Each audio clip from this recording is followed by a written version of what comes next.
Welcome to Compliance Uncomplicated, an interview series dedicated to simplifying the unnecessarily complex world of risk and compliance. Hosted by Drata experts, each episode will tell a new story about high-growth startups and other brands that are building compliance pathways towards a culture of security. Every business, industry, and team has unique challenges when it comes to building trust. And for many startups, compliance is one of the first stepping stones towards that pathway.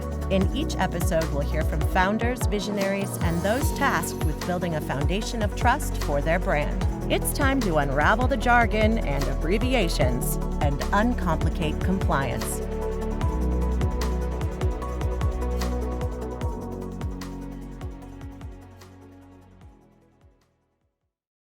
Welcome to another episode of Compliance Uncomplicated, a Drata podcast that focuses on breaking down the complexity behind compliance. So each episode we interview different companies and brands about how they're actively using compliance to accelerate business goals. My name is Alexa. I'm on Drata's marketing team, and I also produce the podcast, so I'm super excited to be here today. And I'm also really excited to introduce my Drata co-host counterpart, Kayla. Can you tell listeners a little bit more about what you do at Drata? Yeah, I'm Kayla. I am an SDR manager over here. I've been at Drata for almost a year, which in Drata years is about 100, and just super excited to be part of this podcast. And I'd love to introduce Meryll, who is the co-founder at Polygon. And so welcome to the podcast. Can you share some background with our listeners about yourself? But yeah, a bit of background about myself: French, living in the US. Having spent my entire career so far working at the intersection of intelligence or artificial intelligence and healthcare. So really have been in this field for as long as I can remember.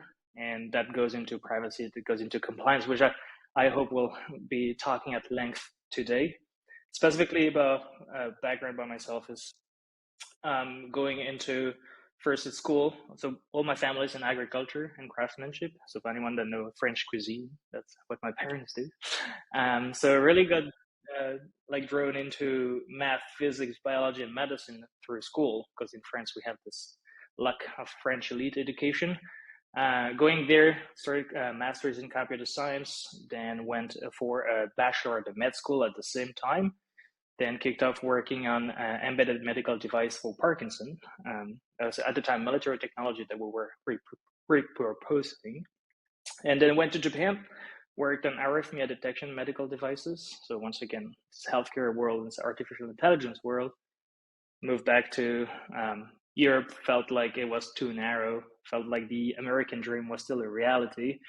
I applied for a master's at Berkeley, and that's where I met my co-founder, Jack, during the master's. And yeah, where we are today is 3 years old Polygon.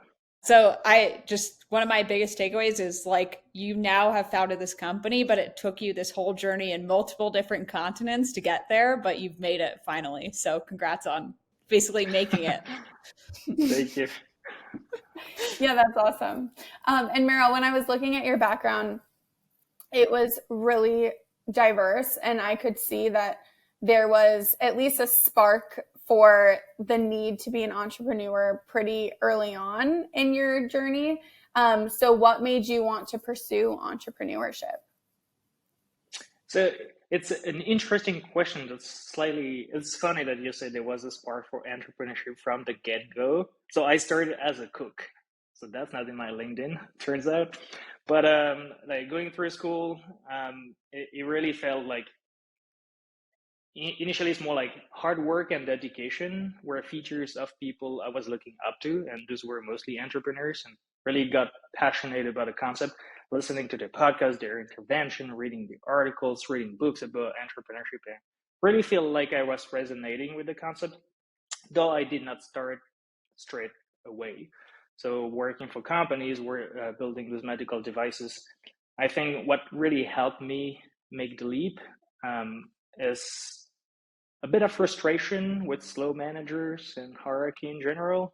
And that combined with me looking up to entrepreneurs as like, okay, I've got the choice with a comfort zone or me like trying straight away, being healthy, being young, and why not? And that's really all I felt like, meeting the people, getting a nice ecosystem in Berkeley specifically, where you have like entrepreneurs at every coffee table you can find, and talking to those people, talking to thinkers and creators, participating in hackathons. Because I think there was at some point I was becoming a meme for my friends at Berkeley, because I was participating at a hackathon every 2 weekends. And like this dopamine rush really got me hooked to the notion of building with a purpose, pitching the concept, helping people, and really feeling like having an impact in what you create. And that's finally that's what got me to think, okay, why would I start straight away with a job when I could try be an entrepreneur at the very least, see how I feel about it, and that's how I started. Love it. And I think kind of to go back to the original point of, you said you started as like a cook, there's still creativity in cooking, right? And maybe it wasn't in the tech world to start, but there's still that. And I'm not a good baker, but I'm a good cook because I get to have that creativity and throw in different ingredients and figure out what works. And so I think there's probably, I know you've like worked in data science and AI, and that's probably where, and my guess, and maybe I'm just jumping to conclusions, but it's kind of this like artful piece where you get to create a company and you get to really focus on this creation. But then also there's this really logical piece, which I would say is like baking, right? You have to do the right ingredients and you have to set up the ingredients. You could still test with things, but it's really like this balance. So kind of to pivot into that, I know you've founded a few companies, including Callister. I would love to understand, like, what's the biggest adjustment or biggest learnings you've had founding a company the second time around? The biggest adjustment has been, well, basically experience is the best teacher you can have. Yes. And it really led me to think slightly different the second time around about execution over idea. And as you mentioned, this is a very fun analogy you used there, a bakery. Yeah. So my sister is a tapaless baker, so she's like an artist. But this notion of following recipes and making chemistry in some form, but still having a purpose of art at the end, and being the creator of the entire piece and feeling like it's your own baby, the same way you build a company. That's really like diminishing, like you have to pick as an entrepreneur whether you put the emphasis on being the creator of the art piece or being the operational manager in having created the art piece. And I think initially you got all dreamy, being like the leader that created something amazing that everyone loves, but ultimately I think what I realized is the real skill that you need as an entrepreneur early on is being this operational guru, where everything looks like a process, it's built correctly, you follow the recipes correctly. And if there's an adjustment to make, you have to be able to pivot and document it and keep track of it. And that's really like, that led to a differentiation in I was doing leadership versus management. And when you want to play the long game of building a company, that's really, okay, you want to sell the art piece, but ultimately you have to be excellent at following the recipes. So yeah, it's really like, I think the biggest adjustment I've done, which ultimately all leads to the emphasis on the importance of iteration. And that comes like prioritizing implementation over ideas in some cases, or fast implementation at the very least. And that within a company looks like you building a lot of processes to installate the concept, or see the concept in everyone's mind, to make sure you build foolproof processes. And every time you have a process that diverge, make sure you learn what's the reasons, or you can change the processes for making that slightly better. And the biggest thing, most likely, that I actively tried on pursuing is seeding the concept of, in everyone's mind, of build without narrowing down your options. Because if you need to pivot because the market tells you one thing one day and tells you the opposite thing the other day, then you need to be extremely good at like switching gears. And that comes with architectural choice, it comes with team choice, and it comes with skills overall. Yeah, and I think that goes back to what you said a little bit earlier that stuck out to me, was building with purpose. And I think that's really important for companies, especially starting out and especially looking to scale. So I want to talk about Polygon a little bit more, and specifically, bringing it back to that. What was sort of your purpose with Polygon, and what made you want to get started with building the company? Yeah, I love the question. I feel like we've been pitching our whole life with Jack. Polygon initially stems, so to get a bit of background, so I met Jack at Berkeley, and that's where Polygon, initially called Thrive Education, was created. So at the time, I'd give like the personal story of Jack. Jack, co-founder and CEO of Polygon, got diagnosed with dyslexia after university, which in all insight is pretty messed up, because you realize that the later you are diagnosed, all of the wrongdoings have already happened. So the education plans was not tuned for you. You could feel different, and all of that compounds within your own personality. All of that compounds in your academics and your options and your portfolios. And it's really, at the time, I was personally deep into neuroscience at Berkeley. That's why I did a master. And my personal idea is coming with this, so work in person. I was working on dementia and neurodegenerative diseases. And this notion of cognition and brain monitoring, turns out there's a lot of relationship with how we do remote evaluations for learning differences. Now, bit of background, learning differences, they represent 20% of the population. Like, very few people know that. And within the learning difference realm, which usually people refer to as learning disabilities, you have dyslexia, dysgraphia, dyscalculia, ADHD, autism spectrum, and so forth. Our goal at the time was really to unite on this notion of creating a product that would make that would be accessible to everyone at the earliest age possible to evaluate for learning difference. Turns out at the time, COVID started, telepsychology was kicking, so remote evaluations were making even more sense in the digital space. And yeah, Polygon's mission is really to enable every person with a learning difference to reach their full potential. And that's why we call it learning difference and not learning disability. It's really to make this concept of you have strengths and weaknesses, and it's about you to harness those and understand those.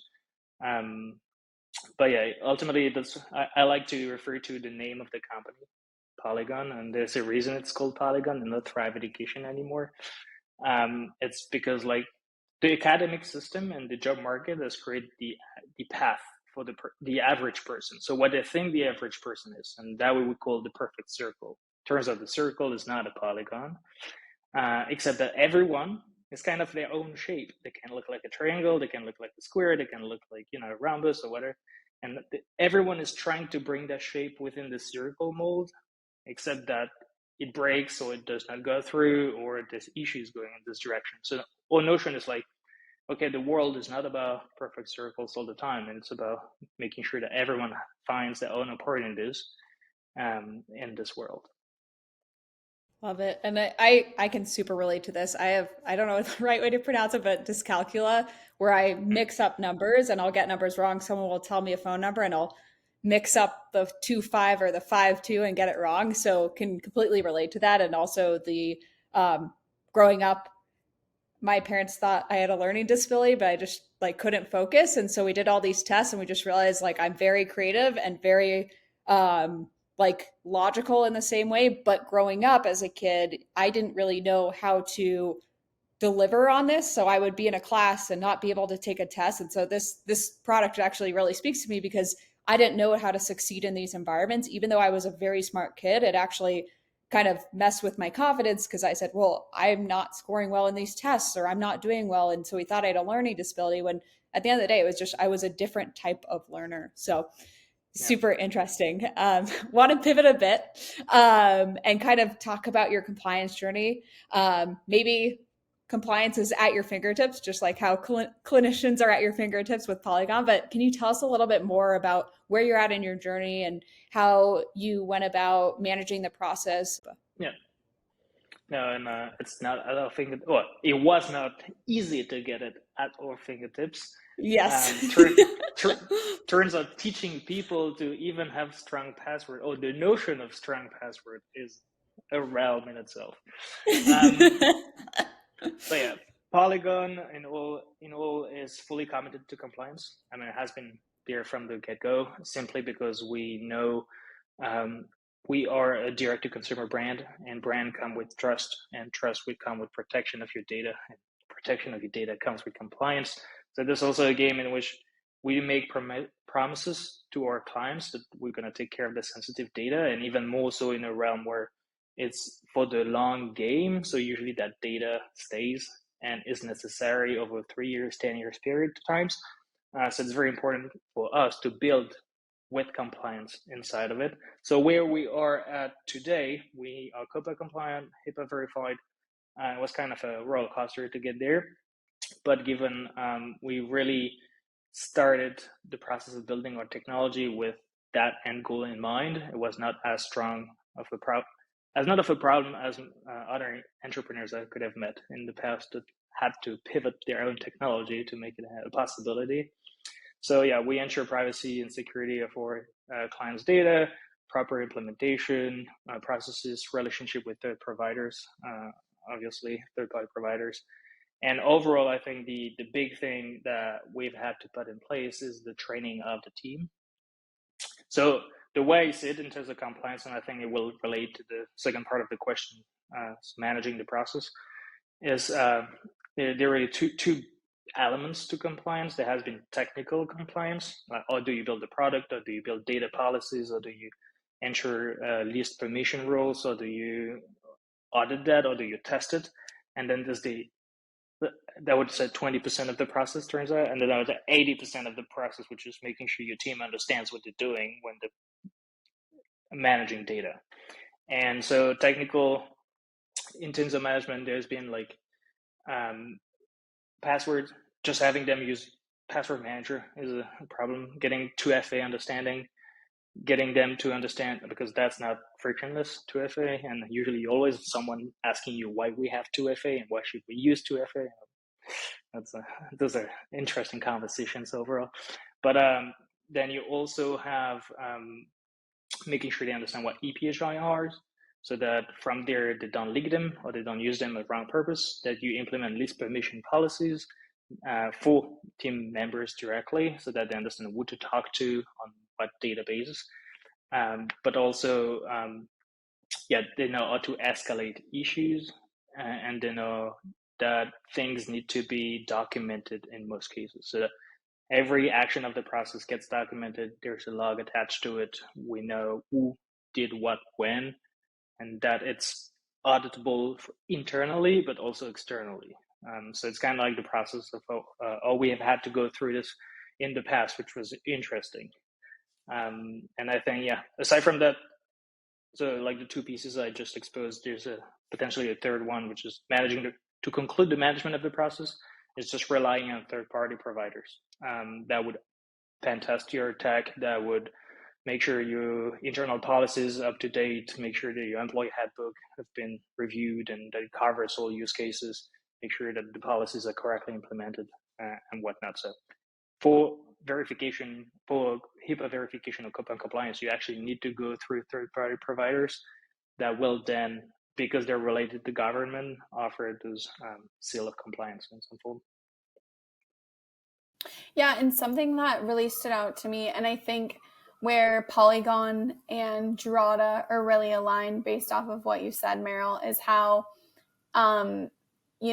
security and compliance was built into the DNA of Polygon, which is also definitely a sentiment at Drata and something we take really seriously. So I'm curious, why was it, and I know you mentioned you prioritize security and compliance from the beginning. So why was it so important for you as a co-founder to make that distinction from the beginning? It's trust, very important in this world. It actually turns out in all world of learning difference evaluation, you don't have a winning brand. So if you want to be the winning brand, then you want to build a special relationship with your customers. And in the world of mental health, especially with there has been a few hiccups in this world with other startups in the past. You want to build this trust and to make sure that this won't happen again, and you want to be proactive.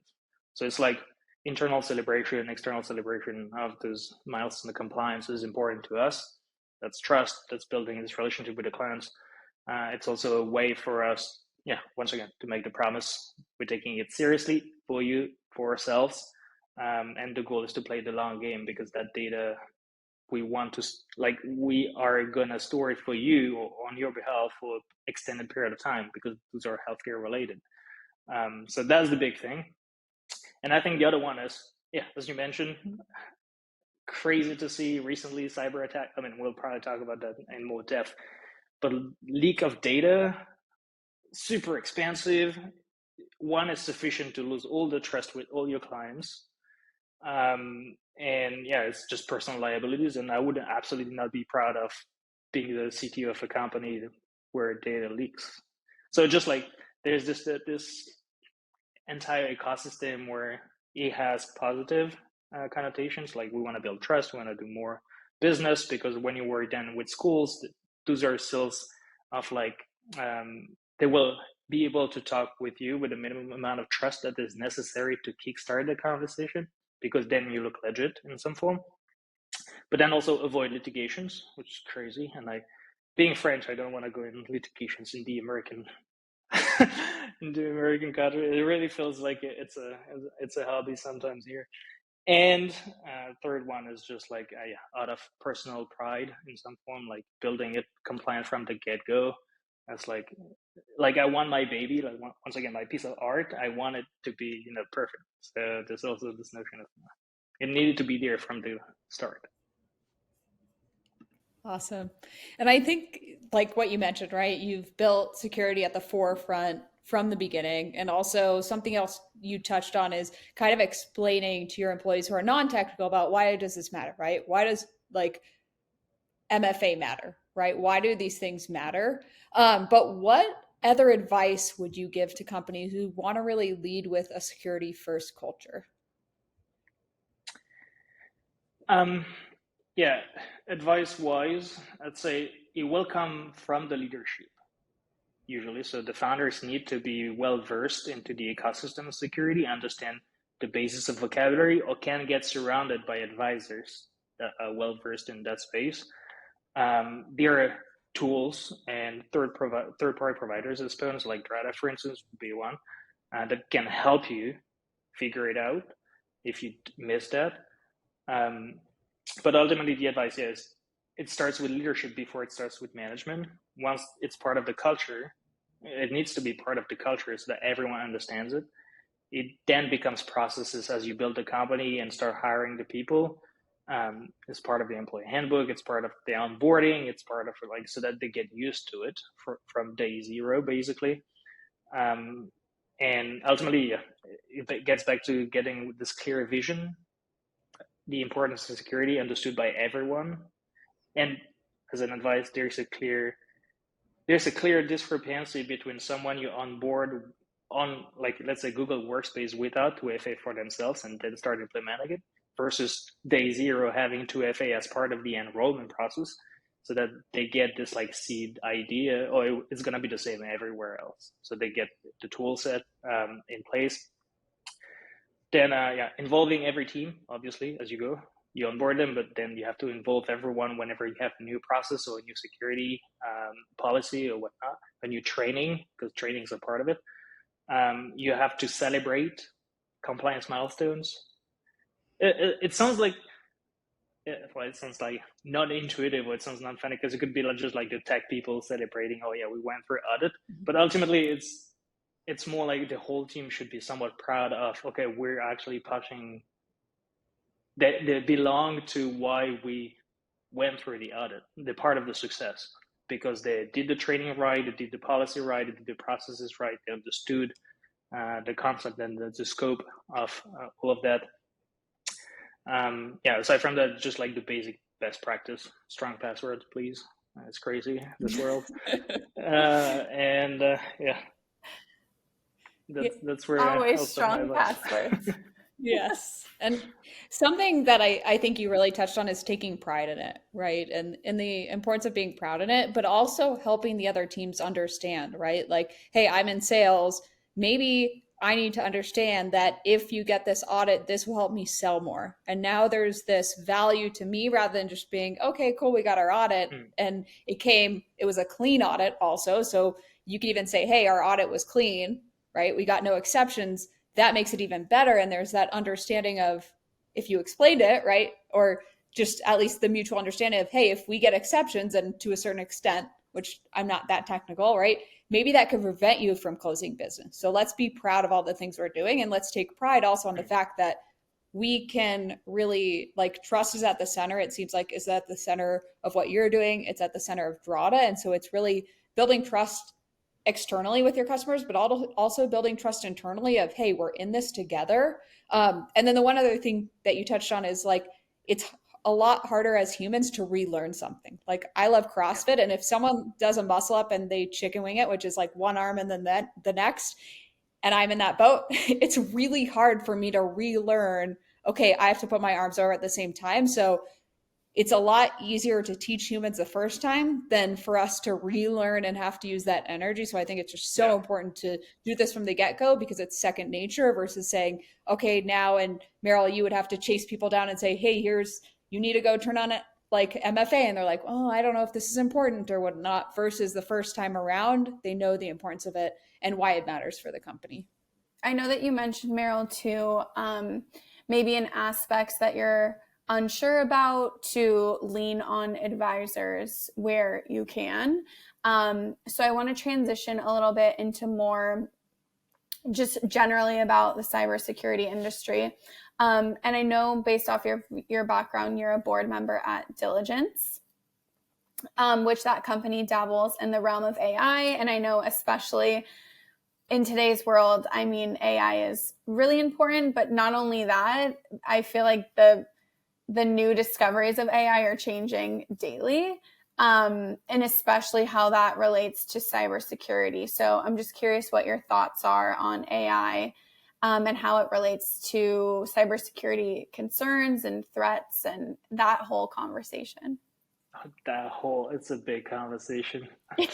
It's a no, I mean, it is, what you're saying is not as true as it, like, today is getting crazy out of hand in some form. I'm passionate about AI. I've been working in AI all my life, and I'm ecstatic about what's happening, but at the same time also, okay, maybe let's consider the drawbacks quickly. Because, like, if I were to talk about cybersecurity and AI, there obviously are pros.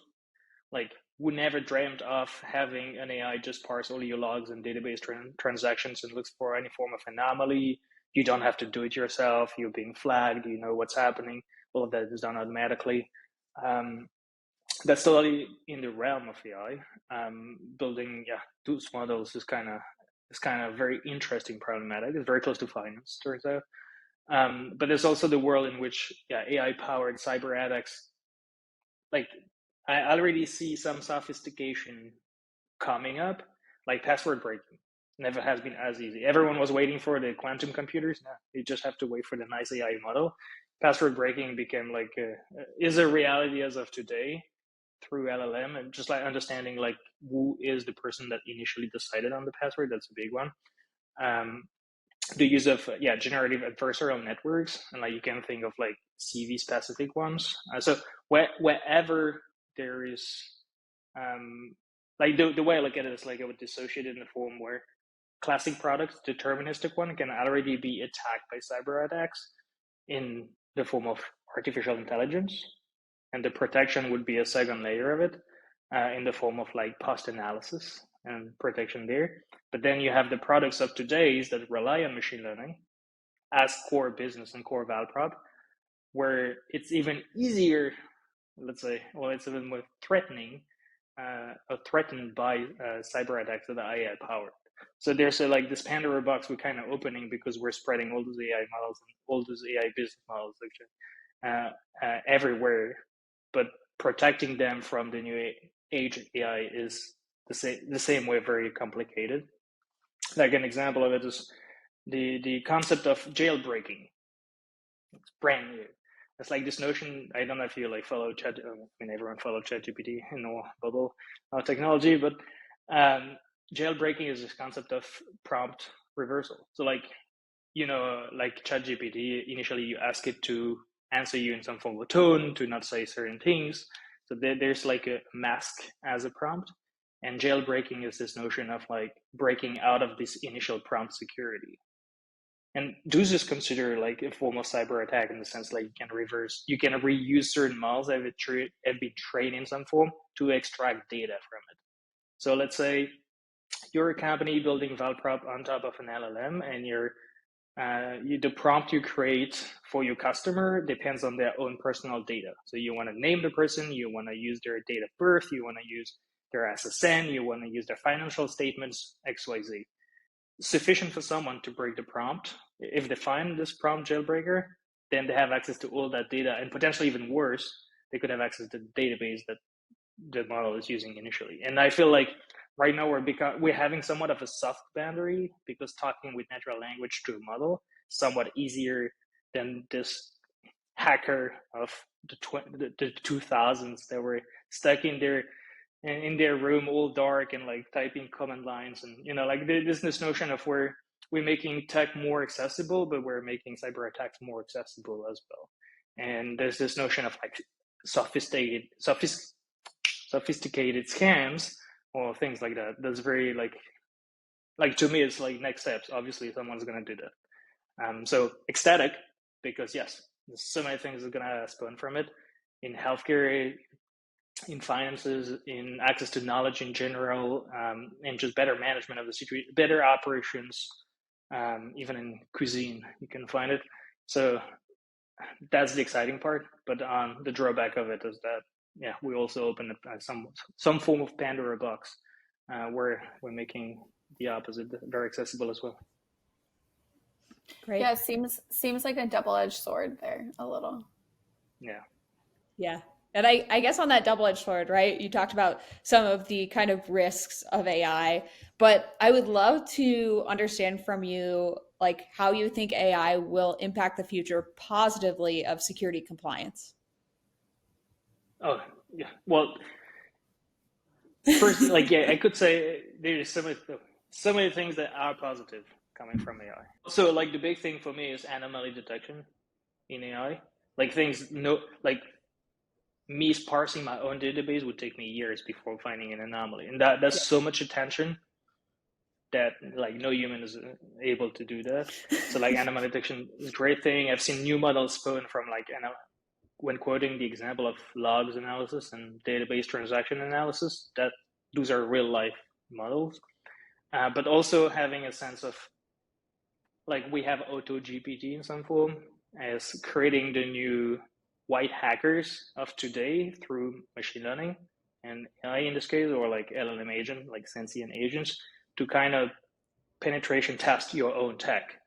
So you could have a tech company building those auto agents and providing as a value proposition that will automate the work of trying your tech and make sure like they cannot be badly incentivized in the form of a red hat, for instance. And they will just give you, okay, your API is lacking permissions here. Here you have a dependency that we can exploit a 0-day failure.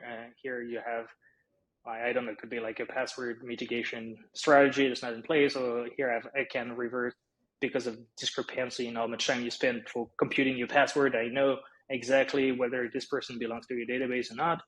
Like that's the kind of thing that totally falls into the realm of AI and agents. Especially in the form of transform agents.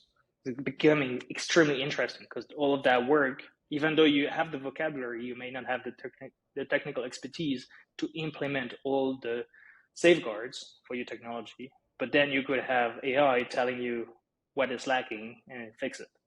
And it's always better when you have someone pinpointing the issues than just you trying to figure out what the issues are without knowing. Like basically you don't know what you don't know. So that's this realm is getting very exciting on that front. So do you think that the pros of AI outweigh the cons? Well, that's a tough question. Putting you in the hot seat. Yeah. Sure. I think so. As per the examples that I'm giving, the pros are great for all the companies, that's for sure. The developer is immense. I think the cons that will come from AI will come from different perspectives, and I think it's just like comparing apple to bananas. It's like really depends on different values you affect to compliance and security, because maybe you provide more value with AI to a customer while enhancing the probability of that data to leak through jailbreaking or through like parsing or whatnot. It's just like as we move on, there's this possibility. I see pros outweighing the cons right now, because of speed mostly, and because of like right now where everything is changing so quickly. Even if you're a hacker, it like takes time, or if it badly incentivized, it would take time for you to just parse every information out there versus just like letting things stop where they are, and thinking about scams that were already existing that just get more sophisticated. Password breaking is get more sophisticated, but it's not the end of the world yet. So like right now, AI is mostly like those AI, strong AIs that mostly belong to big corporations that usually have strong compliancy regulations because they cannot miss the thing. Yep. So at the very least, right now we are protected in some fashion, but at the same time we have a strong second layer of fast followers that are breaking an equivalent technology, which I still believe they will be overviewed by the bigger ones because usually they plug and play. And then you have what I think right now is the best thing that could happen is a huge open source community working on alternatives of the big corporations. And the thing with open source community is that you have a conversation that is not incentivized by money, but that's incentivized by what's the right thing to do, and the excitement of building something like great and fun. So ultimately, there would be this notion of like big AIs in the future will come from people that are not willing to do wrong things, that just would miss it, but are not willing to do the wrong thing. So at the very least, the progress, I see it positive. And I think you bring up a great point, right? The big corporations have the money to build security programs and have these huge security programs. And so I forget which CISO it was, but a CISO I featured on my Female Friday series basically talked about that, about how there's kind of this discrepancy where when you're a younger company, you're bootstrapped, you don't have the money, like you still have to prioritize it, because there is a discrepancy where someone who is at one of these big public companies, they have a lot of budget to put into this and make sure they're doing all the right things and hire all the people. While there has been layoffs, they still have big teams. And so it's really the importance of being a smaller company and saying this is important. And I think that brings it all the way back around, right? Of, hey, we're at a smaller company and prioritize it, even though, yes, it may cost some money to do. It's really important for the integrity of your company. So, yeah, I think that's just like something that's really important to keep in mind as a smaller business is doing it and doing it right. Because yes, you may not have as many resources. And that's also maybe AI helps with that, right? The efficiency of, hey, when there's this like, let's say someone clicks on something like these anomalies, right? And you wouldn't catch that, but now you have something to efficiently do that for you. And the cost of that risk is a lot higher than a tool you would spend to find those. So I think it's just outweighing and thinking about like the total cost of ownership rather than just, okay, this tool is going to cost us X amount of dollars. It's what would be the implication if we didn't purchase this tool and we were like had a data breach or passwords were like someone was able to figure out all our passwords or whatever those things are. So I think it's just important to prioritize and understand that it's not just the cost up front, it's what is the risk to our business overall. Yeah. And the accessibility. So you mentioned one thing is great is the accessibility. Making the tool from AI makes it more accessible because you have finally built a tool that usually come from experts, but you cannot scale experts the same way you scale AI. And ultimately, so accessibility is a big thing. And the other thing from experts and accessibility that resonates is the training database of your AI model compensate all the experts that you would otherwise have had to hire to pen test your tech. And all of a sudden, you have a lot of experts within the same tool represented by DCI at accessible scale. So, yeah, definitely exciting times ahead. Yes. Well, Meryll, it's so cool to see your passion just for the industry and AI come through, and it's really evident in your background and expertise. So thank you for sharing all your insights on the podcast today. One last question for you.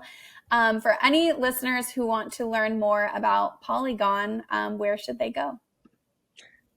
We have a website, hellopolygon.com. I invite all of you to browse. We have a blog section for anyone that want to learn more about landing differences specifically, because I know sometimes it could be terms that that those aren't facilitated. And ultimately, we're just active on LinkedIn, Twitter, and Medium if you want to stay in the loop. Awesome. Well, Meryl and Kayla, thank you so much for your time today and joining us on the podcast. For anyone out there listening, please be sure to drop us a review, and we will see you on the next episode of Compliance Uncomplicated. Bye. Thank you all. Thank you for listening to Compliance Uncomplicated, a Drata podcast. To learn more about the series, go to drata.com/uncomplicated. Discuss this episode on our community secured at community.drata.com or subscribe to our newsletter, Trusted, to stay up to date on the latest episodes.